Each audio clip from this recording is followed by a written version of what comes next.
এখন একটা সরকার চলছে, লবডঙ্কা সরকার। একেবারে আমি বিজেপির মতো পার্টিকে আমি টলারেট করি না। কেন জানেন? দিল্লি থেকে কলকাতা মানুষ দেখেছেন বিজেপি বিদায় যাত্রা।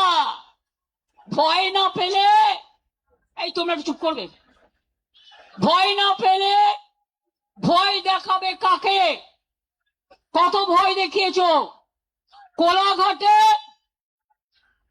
গুন্ডা দমন নেতা, নাম বলতে চাই না, রাত্রিবেলায় 12টা বাস দাঁড় করিয়ে রেখে ছেলে মেয়েদের মেরেছে, অন্ডালে মেরেছে, বর্ধমানে মেরেছে, বীরভূমে মেরেছে। উত্তরবঙ্গের নেতাকে রাজগঞ্জে ডিটেন করে রেখে দিয়েছে। মনে রাখবেন, আমাদের প্রত্যেকটা লোককে যেভাবে ওরা হ্যারাস করেছে।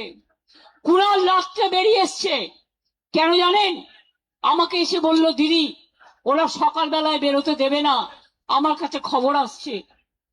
আমার বাড়িতে আমি বেরোবার কিছুক্ষণ আগে বিজেপির লুম্পেনরা মিছিল করছিল, ভেবেছিল আমায় আটকাবে। আরে আমায় আটকাতে গেলে আমার প্ল্যানই থাকে, প্ল্যান বি থাকে, প্ল্যান সি থাকে, প্ল্যান ডি থাকে।